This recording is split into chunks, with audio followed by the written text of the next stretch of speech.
gentlemen, welcome to another episode of Beyond the Tech. My name is Neda Maria Kaisumi, your host, and today we have an incredibly special guest, someone whose career has been dedicated to shaping the next generation of leaders in project management while championing sustainability and responsible innovation. Our guest is Mr. Richard Maltzman, a master lecturer at Boston University and a globally recognized expert in project leadership, sustainability, and strategic execution. With over 40 years of industry experience, including leading project management offices at Nokia, co-founding Earth PM LLC, and authoring 8 books on project leadership, Rich brings a wealth of knowledge to our conversation today. He's not only an educator, but also a thought leader who understands the evolving landscape of technology, AI, and its ethical implications. In this episode, we will explore his journey in academia and industry, dive into the impact of AI on project management and responsible innovation, and discuss how AI can be leveraged for social good, including a special conversation about using AI to reduce the school shooting. He has co-authored several books, including How to Facilitate Productive Project Planning Meetings, a practical guide to ensuring project success, and Bridging the PM Competency Gap, a dynamic approach to improving capability and project success. His upcoming book, AI-Powered Leadership, Fostering the Synergy of Technology and Human Expertise, co-authored with Dave Silberman, Loredana Abramo, and Vijay Kanabar, is set to be released on March 26, 2025 this year. Thank you for being with us today, Rich.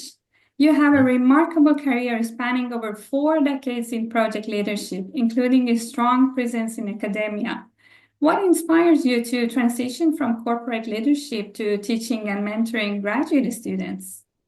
Well, first of all, glad to be here, and a shout out to all my co-authors like Jim Stewart and Dave Shirley, who I've worked with on other books. I always need a co-author because I need to be project managed myself. Anyway, great to be here. To your question, um, I started as an engineer. First 10 years of my career were in engineering. My degrees are in engineering. Um, but I found that the parts of the job that I liked were coaching technicians and other engineers and training manufacturing folks. I worked in a factory for the first part of my career. That was always the part of the job that I kind of craved, and I started seeking opportunities that would have that aspect. In fact, thinking about this for the interview, Nada, I realized that even before leaving university, I worked at a mildly legal college radio station. And at that station, I was responsible for training hundreds of DJs on the use of the control panel and the turntables and the microphone and so forth. And that was the most exciting part of that job, the most rewarding part of the job. So I started seeking assignments in my work that yielded some kind of instruction, teaching, coaching, and also took on teaching assignments in the evening and weekends at local colleges, eventually becoming an adjunct at several universities. And I found that's the part of the work I liked. So when I retired from Nokia, I just shifted full time to that work. I think I totally agree with you because value creation, which I got like core from what you said, is so giving. And actually, part of the idea of creating podcasts for me was also to create value for those who wants to hear more about how AI can change people's life and get different perspective on it. So I Exactly. totally agree with you. Thank you. Yeah. So, as a master lecturer at Boston University, how do you approach teaching current practitioners who are already in the field? How do you ensure your courses stay relevant to today's rapidly evolving business and technology landscape? Yeah, that's a multi-part question. I'll try to break it down. First of all, I do enjoy teaching practitioners. My students are a mixture of those just jumping out of, jumping maybe isn't the right word, but leaving their undergraduate studies and going right to graduate school. And I enjoy teaching them. But frankly, it's more enriching to teach practitioners, enriching in both directions, because those practitioners bring a lot to the table. They've been bruised and bumped and scraped, and they can share those bruises, bumps, and scrapes with not only with other students, but with me. And I end up learning a lot because my 40 years were in telecom, and now I'm hearing the experiences of someone who's in the insurance business or finance or biotech. So there's a lot of learning in both directions, and I really like that. They can hopefully reinforce concepts, tools, techniques that I'm teaching them. Say, hey, that happened to me, and that helps with other students. As far as keeping fresh and keeping the information up to date, there's a bunch of things that help here. First of all, I'm lucky to be at BU Metropolitan College. We have a pretty diverse and up-to-date set of faculty members, a very energetic group that seeks to keep themselves up to date. So that's one. And also, I have a fairly large network, and I'm try to stay active in podcasts like this, and that comes back and reinforces what I have to present to students and exchange with students. So, as far as keeping fresh, I think and up to date, I think that's critical for anyone, period. But in particular, if you're going to offer value to your students, you shouldn't be using 1975 technology and 1975 ideas. Although there are stories from, and I'm old enough to say this, from the 1970s and 80s that are still, I would assert, are still relevant and still can be educational and valuable for students. So stay fresh, but remember those stories. Students tell me they like story-based learning, right? Experiential learning, real stories from my and other folks past. Exactly. And I think it's clear that you're committed not just to teaching, but to continuous learning, which benefits your student and everyone around you. Exactly. That's the hope. Over the years, technology has transformed project management significantly. How do you see AI shaping the future of project management, and where do you think it will have the biggest impact? Yeah. Well, first of all, I have three-part answer. The first part is the future is here. AI is here. It's prolific. Just check out PMI's webpage. You can go to PMI Infinity and use their own AI tool. There's tremendous 5 or 6 part, maybe now 7 part series on AI learning, part of which I actually was proud to participate in with a visit by PMI to our university where they recorded a segment on construction engineering. So it's already here. Second part, AI is going to help us as a discipline in sharing knowledge. We will interact with AI, and you'll see more about that and hear more about that later in our conversation, I think, when we talk about the book. And the third part is it's going to help PMs easily express their ideas and share information with others. If it's done right, right? You share information back and forth with AI. AI learns and continues to build a best practices database, if you will, to which others can refer. As to the biggest impact, ironically, this is a little strange, but in my opinion, ironically, AI will actually help us with some of the human elements. It will help us build better teams. It will help us become more empathetic, again, ironically, and help teams form and perform more to whatever the project's objectives are. And I would add, not just the project's objectives, but the organization's objectives, adding value after the project is turned over for years or maybe decades after that. That's That's a really insightful perspective, and I appreciate how you break it down into three key areas, making it Mhm. clear that AI isn't just a future, but it is already here. It's here. And your point about AI ultimately fostering more human is a powerful and refreshing takeaway here. And I think it's exciting to think about how AI will continue to evolve in this space in future. Yes.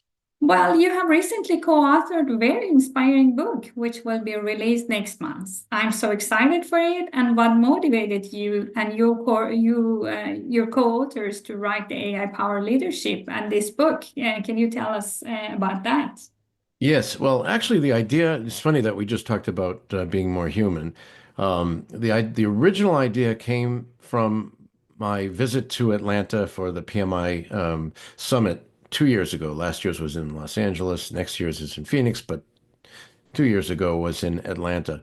I was an exhibitor for Boston University, so I was on the exhibit floor, and hundreds, maybe thousands of people would pass by. I also attended sessions with hundreds of others. And first of all, most of the presentations, if not all, featured AI, or at least mentioned AI significantly. So it was the scuttlebutt, it was the discussion, it was the buzz on the floor, the exhibit floor. Literally, it was a hot button issue because there was a literal button that PMI gave you that said PMI X AI, meaning the intersection of PM and AI. So it was, the expression a hot button. This was a literal translation of that. And what most people were saying, because I engaged with a lot of people in conversation about this, was I think we're going to have to, if we're going to survive as project managers with AI agents having a lot of capability and not necessarily taking jobs, but taking some functions, especially planning and scheduling functions, we have to be more human. This isn't me saying this. This was the result of conversations I had with dozens of people, and what I overheard in the hallways of the World Congress Center in Atlanta. And so I had the idea when I came back of writing a book that was going to be called something like "Be More Human." I talked about this with and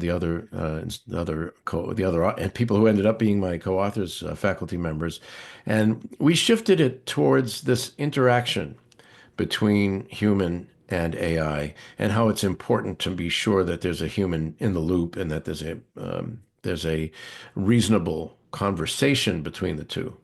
And that's why the background behind me is this laser image. It's the cover of our book. The idea that the back and forth between humans, other humans, AI, and back to humans and other humans, that back and forth is like a laser, light amplification by the stimulation of emitted radiation, which is basically light going back and forth to become more cohesive, more powerful, more focused, more true, one color, more brilliant, and capable of doing more things, perhaps like surgery or engraving or whatever else lasers are used for, pointing in your classroom too. That focus and cohesiveness is something that can be attained when there's that good back and forth. Now, to get back to your question, sorry, I went off on a lecturer's journey there. But one of the things that triggered this idea of the back and forth is the need to bring in prompt engineering skills and leadership or power skills. And what we found was that PMI had published a thought leadership series on power skills, the 12 power skills. And it was great. No mention of AI, not one mention of AI in that thought leadership series.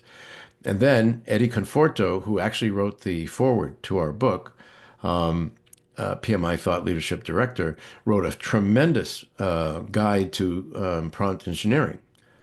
No mention of power skills in that. So this seemed like there was this gap. Outstanding material on power skills, outstanding materials on how to use AI, nothing about how to use AI to help you with power skills.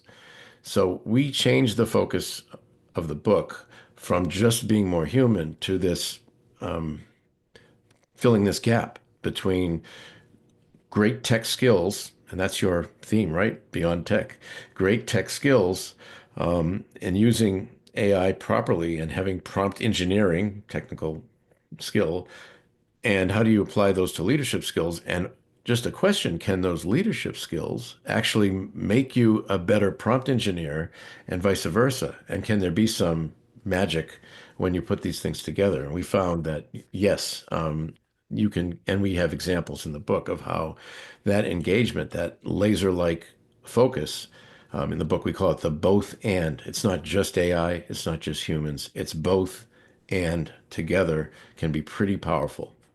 So, yeah, as you can tell, there's a lot of energy behind this. That's why it's probably the longest answer to your questions, because we got pretty passionate about this book.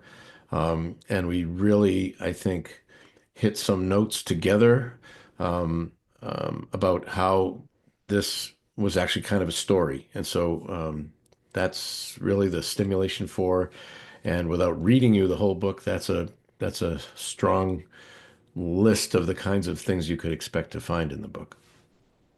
Well, I'm already very excited about it. I think I'm going to pre-order it, and I'm sure that the people who are listening to this podcast are also exciting. So either they are listening to this prior to be publishing the book. We will put the link here, and then they can order. Otherwise, they can order afterwards. That's great. But I know that you have talked about the synergy in human artificial intelligence interaction in your book. Can you provide some insight on what are the main challenges to achieve this synergy and overview of the main themes and objectives of your upcoming book? Okay. So in the answer to the last question, I sort of talked a little bit about the kinds of interactions. The challenges, um, again, there's a lot of irony here. We think of active listening, for example, as a very human skill, right? We teach this in our project leadership and communication course of how the importance of active listening. If you're going to be a leader, you need to not just be a director and saying this is what's going to happen. You need to listen to what's said, what's not said, kind of be an active listener. Well, one of the things that gets in the way of AI human interaction, first of all, is not to make it a conversation, to pretend it's Google or imagine or forget that it's anything more than Google, and just to ask it a question and then take the answer and run with it. Big mistake. Um, I think, as I said before, it's a conversation and it involves some human skills like active listening. And it may actually be listening with the number of agents that now use audio. But it could be listening in terms of looking critically, thinking critically about what AI gives you back. So, one of the biggest roadblocks to productive use of AI is the lack of critical thinking. Said more positively, if you apply critical thinking, and maybe distrust and cynicism is too strong a word, but being a little bit cynical about what you get back, even even taking, this is one of the things from the book, even taking the step of feeding back its own input to it. There have been conversations I've had AI where I've asked it a question and we've ended up with a brief conversation and it's provided me with some output that I'm not sure about. And I'll plug that back into AI and it will say, "Who told you that?"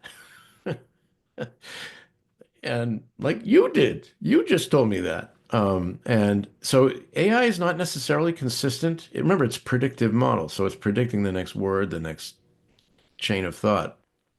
It's not it's not like the computers I grew up with, which is, it's simply retrieving information and giving you and processing it and giving you information back. If that was the case, it would have said, "Yes, that's a very good answer." But I might ask it, "I have this situation at work.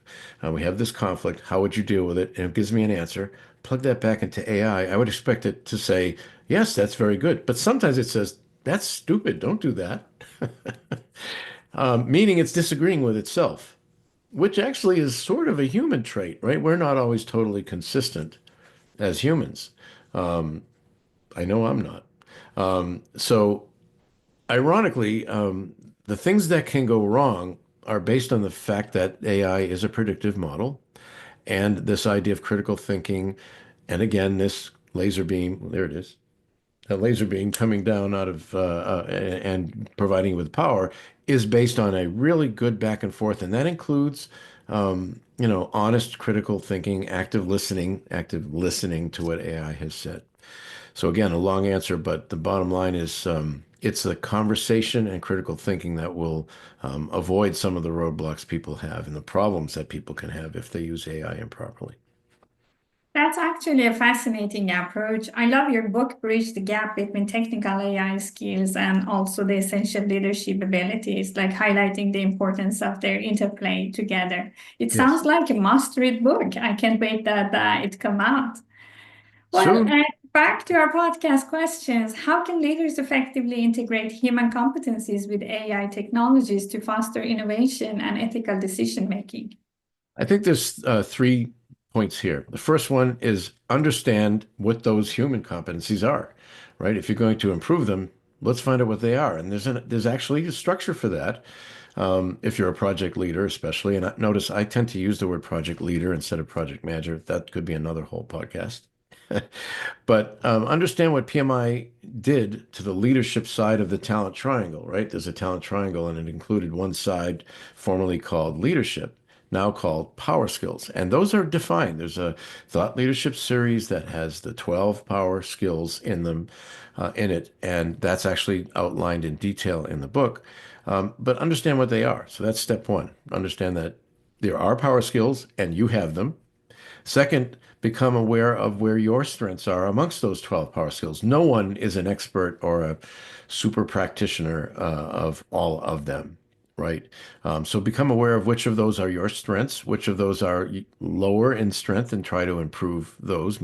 I like to say, take your worst and make it your best. So find out where you struggle the most amongst those 12 power skills and bring the number 12 up to number one. Guess what? Number one won't drop to number seven. Number one will just drop to number two, or maybe it will be a tie for first place. And then third, um, aside from all these leadership skills, these power skills, yes, it becomes important to get good at AI. So it doesn't hurt, for example, to take the 5, 6, 7 courses that PMI has in prompt engineering and so forth. For my project management audience, it's particularly good because it's written by, narrated by high quality project manager folks. So it's in our discipline. That said, don't fail to take advantage of what's out there in general about AI. There's no need to limit your focus strictly to project management, but get good at prompt engineering on top of the power skills. Our book's about both, but I'm talking here separately about getting good at your power skills and upping your game in the ones you're least good at, and also becoming better at prompt engineering and the use, first of all, the understanding and then the use of AI. Um, that's pretty powerful if you do all those things. Totally. And your point about prompt engineering is especially relevant as it highlights the need for leaders to engage with AI in a thoughtful, conversational way rather than just picking it and using the tool and accept it. This Yeah. structured approach, I think, provides a strong foundation for fostering both innovation and ethical decision making and being able to defend what you have received. Yes. Could you share some really world examples where AI integration has significantly enhanced project outcomes? Yes. My first reaction was, I can't do that. I'm an academic. I'm not in the real world. But then I remembered I have 40 years of experience, much of it before AI was prevalent. What I did here was use my network. I spoke with Kim Essendrup. Kim is the CEO of raidlog.com, and we've partnered with Raidlog. It's software that does basic, in short form, does risk identification, analysis, response. Um, it's software that specializes in that, and it's quite good. Well, Kim was able to give me a real example. We had to sterilize the names, and sterilize is the right word because it's about hospitals. Um, the example he gave was a client that is a network of hospitals. They had a major technology initiative, probably new software and new medical devices that they were introducing. So an initiative is a project. And the planning team, the project team, was doing risk identification. And I've seen this in the university, but you asked for a real example. So the real project team in this real project of improving the capabilities of this network of hospitals did some brainstorming and they identified risks. And then they plugged it into RaidLog, which also will kind of take what you've given it and look for validation of those, but also new threats and opportunities. And out of it came a new one that they had never seen before. It identified a real threat that they had never seen, but they said, you know what? Let's let's do a risk response plan for it. You know, identify whether we avoid, accept, etc. They did that, and they found that after AI had surfaced that risk, that was a good thing because it turns out that is a threat that otherwise they never would have planned for, and it would have now needed workarounds. And this may have involved, injury and, and human life and so forth. So this is not a minor thing. It may have even saved a life. So just thinking about risk identification, thorough and broad and deep risk identification. That's the generic one. That's the academic answer I would have given you, Nada. But I wanted a real example, and Raidlock came through with actually three of them. I'm not going to give you all of them, but that was one that was most realistic. Wow, it was really a nice example. With the rise of AI, there's growing concern about ethical consideration, especially around responsible AI. What does responsible AI mean to you? And how can business ensure that AI technologies are being used ethically and responsibly? Okay, I think one of the most irresponsible things that AI does right now it's like an attitude. And this is across several platforms. There seems to be an attitude of AI to be compelled to give an answer, even if it doesn't have the right information. Just for comedy purposes, because one way to learn, I think, is comedy. One of my colleague professors asked AI, and this is true, asked AI, when was the last soccer, and for your European listeners, I lived in Europe for 2 years, so I know soccer is the wrong word, football. When was the last football championship played on the planet Mars? He did it kind of as a joke. AI immediately responded without any hesitation, October 2022. And this, of course, blew his mind. And he said, typed in, as far as I know, there are not any humans on Mars, nor have there been any tournaments of any kind. And he came back very apologetic and said, oh, I'm sorry. I felt like I should give you an answer, something to that effect, though not the exact words. And we had a conversation about the fact that there was this com compulsion to give an answer. So I think you need to be responsible enough to know that it thinks that way. And um, to me, whoever's, companies like Google and OpenAI, I hope that they allow it to say, I don't know, or there, as far as I know, there have been no championships on Mars. Take away this propensity to force an answer, because what you end up with is bad information. Just change that question a little bit to like, I have this problem on my project. What should I do? And it makes something up that doesn't make any sense. So, so absolutely avoiding this compulsion to give an answer and being aware that does that sometimes. Also, this is my opinion, AI needs guardrails to never, ever, ever, ever give advice or coaching or direction that's going to cause human,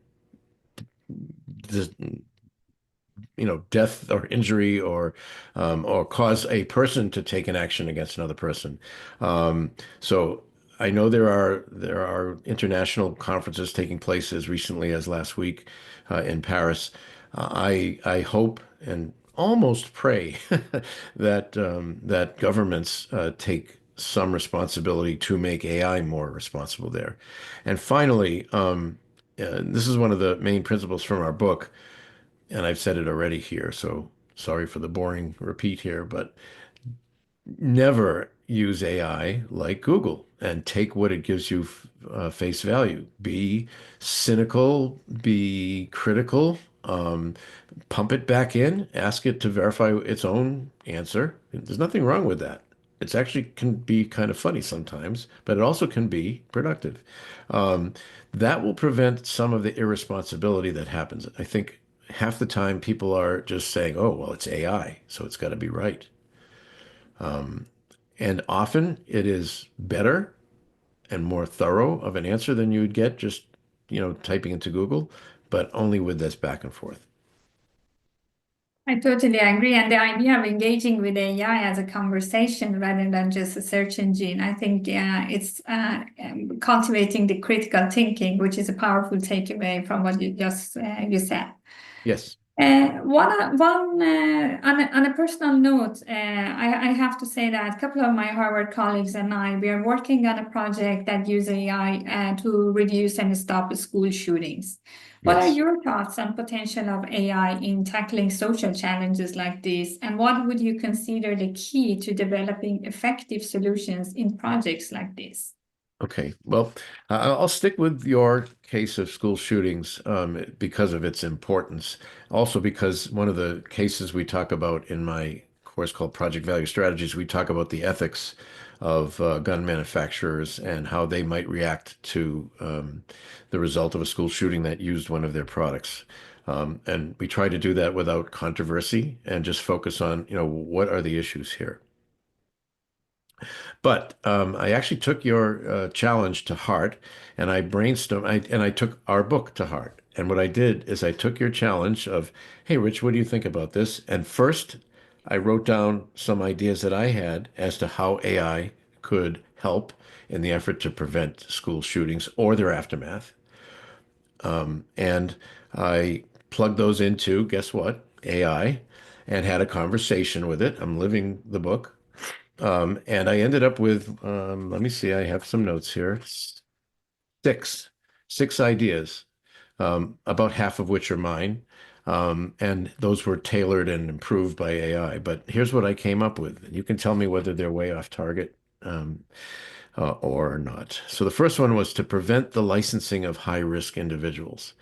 Patterns of purchases, patterns of social behavior, and so forth, could help officials license or not license. Now, I realize a lot of shootings are by those who aren't licensed in the first place, but for those who are seeking a license, AI could help sort out who really should have the right, the privilege. We can fight about that later, to have a gun. Second, smart guns. That is, guns that have not AI in them per se, but that have been designed maybe with AI to have RFID or some assembly required before they're used, or some kind of delay or password to be able to be fired. So it's not, spur of the moment type shootings. Next one was AI powered threat detection. So schools that have video cameras and have audio sensors can use a combination of IoT, Internet of Things sensors, to predict, just like weather forecasters predict the conditions for a tornado or a hurricane, the conditions of a potential shooting. Now, obviously, that requires more sensors, and that brings up some other issues in terms of privacy and Big Brother and so forth. So these don't come necessarily without some trade-offs. The fourth one was using AI within social media to look for troublesome patterns. Again, ethical issues with privacy and so forth. But companies like Meta and Google and well, Instagram is Meta, but basically any social media, TikTok, to look for patterns predictive of troublesome behavior, and alerting authorities about that. AI for, this is kind of related to one of the other ones, but AI for monitoring audio, to immediately trigger police or other reaction if there's the sound of a gunshot, or the clicking of a gun. And then finally, before or after an unfortunate situation like this, student mental health interventions could be assisted by AI. There have been some studies that show that doctors themselves admit that the bedside manner, so to speak, of AI can be better than theirs, partially because it's directly focused on that one patient, where doctors are seeing 17, similar cases, and can't focus as much. So again, this irony of AI actually helping to provide a better, here I'm saying bedside manner, but I'm applying that to the manner in which you console, or coach or deal with people who are victims, or people who are, or even just in the preparation for, in the preparation for shooting. Some people get upset the fact that they're having to take, you know, learn how to take cover and so forth. That can be disturbing. So even in those curricula, you could use AI to help create and deliver programs like that. So those are a few, and that was, that was, maybe you can tell, that was not without a ton of effort. That was just a little bit of back and forth with AI, um, yielded that cohesive, focused, powerful set of results. Absolutely, and some of them we already had in plan, but there was also a couple of them that was new and good to think about. So, and ultimately, we also think that early identification of warning signs and patterns could be the game changer in this prevention. So that's the goal. Right. Well, finally, where do you see AI having the most potential for positive impact in education, public safety, or even project management? Okay, well, public safety we just talked about, and education in project management is what I've been doing for the last, well, at least 30 years. So I'll focus on education and project management education in particular. Um, I would say to fellow educators, don't bury your head in the sand. Don't say, well, we're going to ignore it. And also don't take the other tactic that AI is terrible and we have to ban it because it's already there. Your students, especially if they're practitioners, are using it. Sometimes they're being asked to use it by their organizations. So I think you do a disservice to them if you don't make them aware of it and educate them on the use of AI in the case of my case in project management. Um, we have used, and again, it's a little bit ironic, but we can use AI to help us and have used AI to help us develop courses that increase student interaction. I personally have developed GPTs, kind of personal trained GPTs, agents, if you will, chatbots that are focused on helping students. Students, of course, we all know this as educators, especially if you're teaching in elementary, intermediate, high school, that students are pretty technically savvy and also will take the challenge of, hey, my professor or my instructor has given me an assignment to write a paper about Christopher Columbus or whatever. And they could just type into AI, do this for me. And it will dutifully create the paper for you. I know this for a fact because I've seen students do it. Um, this is what we want to avoid. So what I've done is I've created these GPTs for our courses, and they've got goofy names because it's me. So I have one called Stakeholder Makeover, and Stakeholder Makeover uh, refuses to just give you a list of stakeholders for your project. So students in our courses are working in groups on actual projects. We teach quite interactively and quite realistically. I think that's what people like about the program. And in that case, they're going to work on a program for a new parking app or a construction project or something like this. You could just say, I'm working on a construction project. It's a four-story office building. It houses 250 people. It's in the center of Topeka, Kansas. Give it all the information you can. Send me the list of stakeholders and whether they're in favor or against. And it does that. It will do that. Not my GPTs, but AI in general will do that. We've encouraged the students to use these GPTs because it's trained on actual student assignments that have been turned in that have done well. So this is helpful to them because they were dealing not with a general AI that's the whole world, but a GPT that's been trained on successful assignments. But it also will refuse to just give you that answer. If you say do my assignment for me, or you say create a stakeholder list for a four-story office building, it will say, sorry, give me a few first. If you give me, your first pass, and it has to be fairly significant. I've trained it to look at that stakeholder list for a fairly significant list. Then it will say, excellent list. Here's some others. Just like Kim Essendrip showed me with his example with the hospital network, start with your own ideas and then have it give them back. So GPTs, I've got Stakeholder Makeholder, I've got the Risk Ranger, I have the Racy Wrangler. For each of these kind of project management tasks, you'll have to look up RACI, RACI, if you're not a project manager. These GPTs coach and ease students into their assignments as opposed to doing it for them. So knowing that they could just go out and use AI to solve their problems, we've not put our head in the sand. We've instead integrated AI, because there's two things, Nada, going on. One, we want them to do a better job on their project management assignment. And two, we recognize that when they go into the workforce, or if they're already in the workforce, to excel in their workforce, in their organization, they will be using AI. So we're improving their skills in using AI as well. Um, so that's my focus, is to make sure that AI isn't ignored, that it isn't something we're scared of, that rather it's something that A, helps us as instructors write and improve courses. And we shouldn't be shy about that. Again, as long as it's a conversation and not just write a course for me.